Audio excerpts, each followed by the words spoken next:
Ladies and gentlemen, let us welcome the Honorable Undersecretary, Dr. Rowena Cristina L.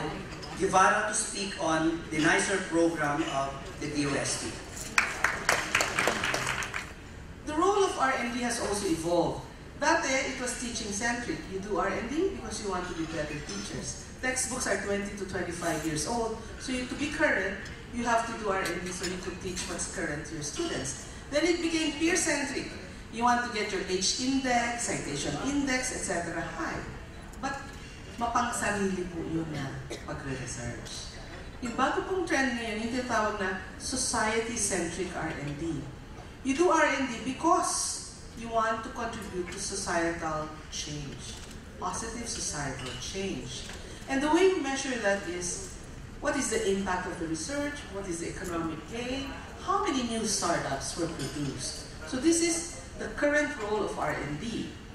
And because of that, next slide, the DOST 6Ps metric has also changed. That is 6Ps lang hinihingi namin: publication, patents, products, people, services, places, and partnerships and policies. 6Ps. But now we added 2 Is. We're going to look for social impact and economic impact.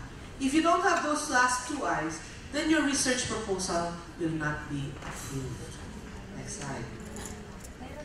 DOST has also laid out what's called the Harmonized National R&D Agenda, consisting of 5 tracks: A&R, Agriculture, Aquatic and Natural Resources; Health, Industry, Energy and Emerging Technology; Disaster Risk Reduction and Climate Change; and Basic Research.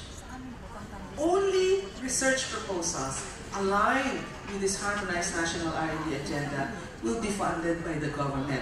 Hindi lang DOST ito, it's the entire government.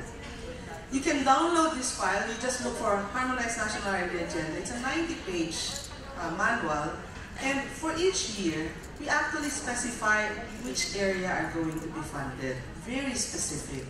So if you want to get funding from DOST, you do this. And it takes 1 year to get your proposal funded.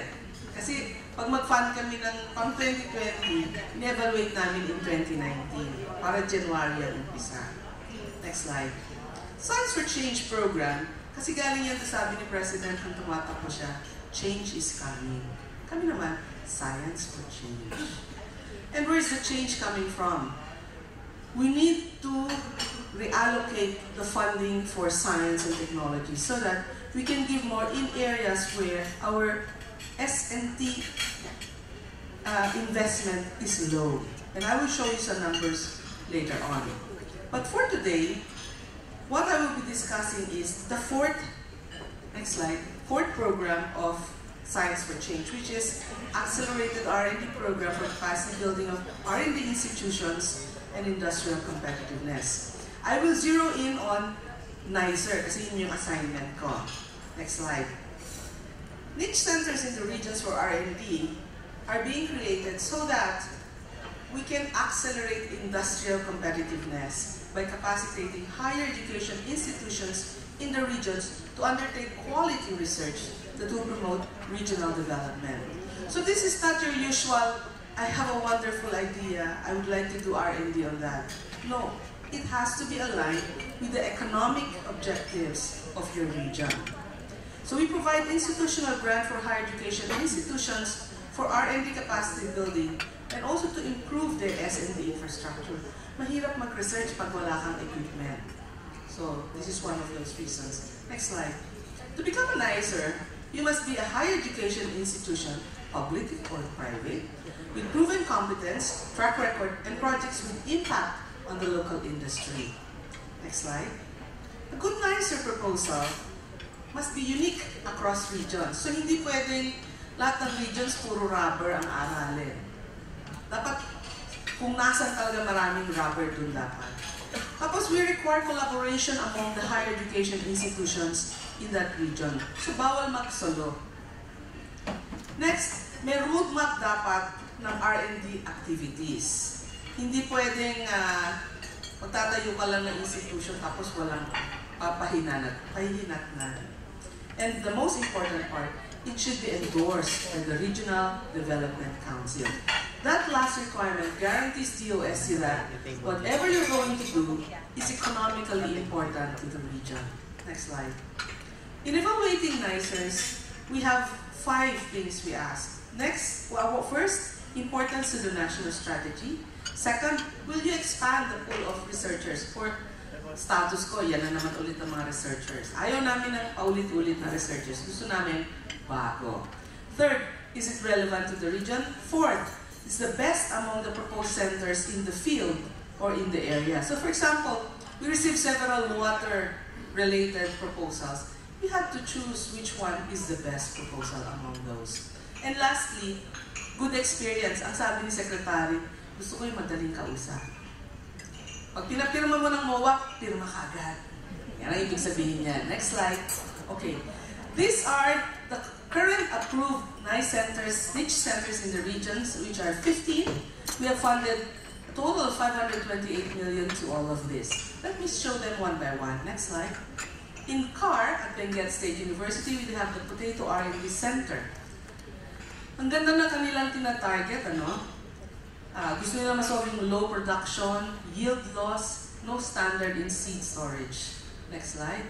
Sweet potato R&D. This is for Region 3. This is the TAU, Tarlac Agricultural University. Next slide. Tamarind. This is in Pampanga State Agricultural University. Nakakatawa to.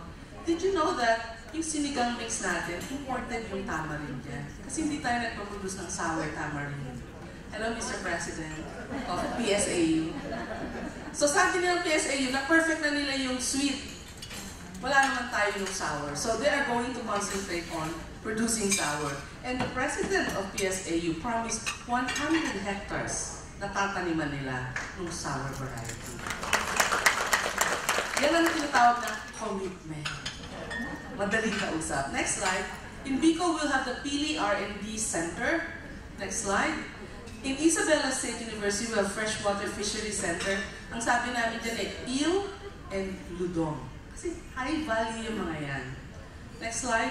For mollusk, this is at the UP Visayas. One of their products, for example, is called Miagra. Kasi taga-Miagao sila. Iba iniisip ninyo, no? Pero ganun na nga rin. Similar to the sound. It induces good feelings. Next slide. In Samar State University, we have crustacean R&D. Next slide. In MSU, Mindanao State University na Awan, we have sea cucumber. Next slide. In UP Cebu, we have Center for Environmental Informatics. Next slide. And sa kabilang university, Cebu Technological University, they have the R&D Center for Biodiversity. Magka-connect yan. Yung pumupunta sa field, yung CPU. Yung tumutulong gumawa ng database, yung UP Cebu. Next slide. In Caracas State University, we have the Industrial Tree Plantation Species Center. Next slide. Yeah. We have UP Manila, we have the DRRM for Health R&D Center. Next slide. In Rizal Technological University, you have the Center for Astronomy. They are the only university offering a degree in astronomy. Next slide. For Ateneo de Davao, we have Renewable Energy R&D Center. Natuwa kami dun sa Ateneo de Davao kasi iba kanilang team man for others. So when they try to deploy renewable energy in the most remote areas, yung researchers dito naglalakad for about 3 to 4 hours para puntahan yung kinakabitan nila ng renewable energy. Because the problem with renewable energy is not the technology. It's the social science of it.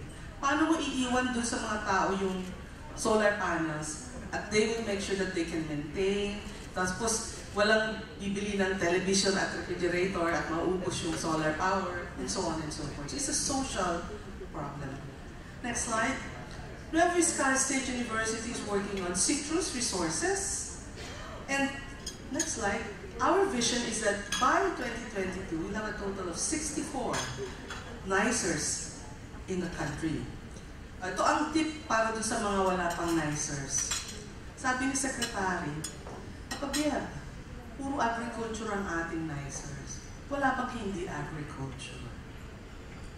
So here's another tip. The PHILAAST, the Philippine Council for Industry, Energy and Emerging Technology R&D, they have 21 sectors. So you may choose one of those sectors to be the nicer center for. Yung sa health, kunyari, they are now working on a biomedical center. Another center is for clinical trials. So these are the things that we're looking for. Fortunately for us, PCARD has developed all of these centers in the last 20 years. So it was very natural for us to appoint them as niche centers in the regions. Next slide. To help some universities in writing these proposals, another program under this Science for Change is the R&D Lead. We will send a veteran R&D leader to your university to help you write proposals, start the laboratory, train the people, and so on and so forth. Next slide. So far, we have sent 17 R&D leaders in this university shown here. Madami po sa kanila natulungan talaga magpa-approve ng mga R&D proposals at saka ng nicer proposals. Next slide. I'd like to talk a little bit about Cradle. This one is needed in the country. This is collaborative research and development to leverage Philippine economy. It's basically industry saying, this is a problem for us. Academic saying, we can solve that problem. DOST giving funding to the academic institution. Ang hinihingi po namin sa industry, two things. One, 20% in cash or in kind contribution. And second, the commitment to use the R&D output afterwards. Next slide. We have granted more than 85 million on 16 Cradle projects. Next slide. So, ito yung mga examples, ano? Kunyari yung banana plantation. Nag-work sila with this University of Southeastern Philippines for surveillance ng mga diseases. Next slide. Metabolomics between Del Monte and University of San Agustin. Next slide. Picopeia, this is predictive chromatography between Pascual Pharma and Technological Institute of the Philippines. Next slide. Cost-effective lab between Sante and De La Salle. Next slide. Reinventing ice cream into functional food. This is between Sugar Ice and UP Los Baños. Next slide. Chicken egg white into low-value edible shell eggs. This is UP Diliman and Batangas Egg Producers Cooperative. Next slide. P-Solar, this is between LeadTech and University of Southeastern Philippines. Next slide. Chemical vapor deposition between UP Diliman and Asset. Next slide. Wastewater between Macaroni, San Marco, and ITDI of DOST. So pwede din na research and development institution. Next slide. Pharmaceutical and food-grade lactic acid between UP Mindanao and Mondenisin. Next slide. Genetically superior bamboo between UP Los Baños and Carolina Bamboo Garden. This is tissue culture. Next slide. FEA between De La Salle and IMI Electronics Company. Next slide.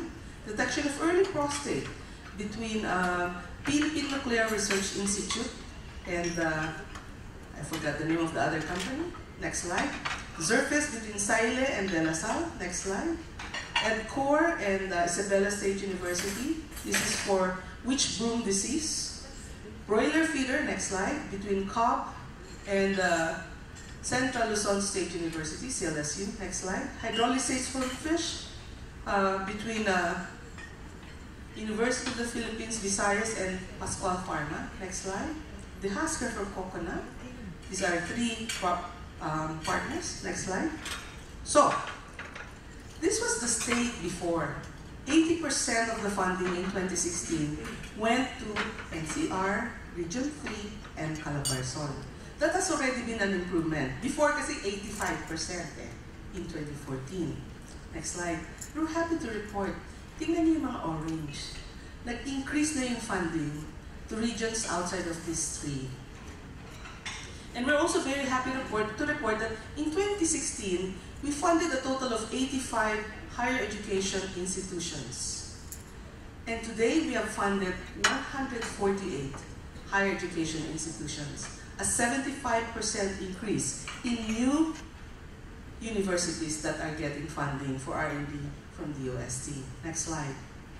And to help you figure out nasaan ang alin, we have this map.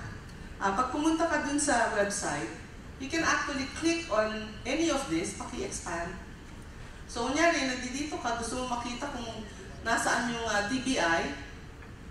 So, pag-click ka lang sa TBI, sa Makati, palagay kung anong meron dyan.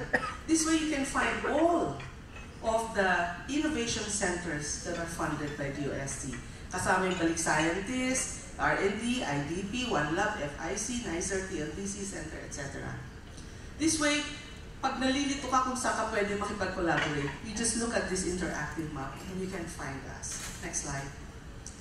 We would like to claim that DOST has contributed to the Global Innovation Index improvement of the country's ranking from number 73 to number 54. That's 19 countries. But if you look at the big leaps in GII, number 20 from number 30 in trade competition and market scale, number 104 to number 40 in creative goods and services, innovation linkages from 93 to 71. We think that the Cradle contributed there. Knowledge absorption from number 32 to number 14. We think that the NICERs and the Cradles contributed there. And lastly, university industry research collaboration from number 56 to number 25. These are very good improvements. Next slide. In fact, it helped us go from number 73 to number 54. So this is DOST programs, NICER, Cradle, RD-LEAD, working for the country's inclusive innovation and improvement in the Global Innovation Index. Thank you very much.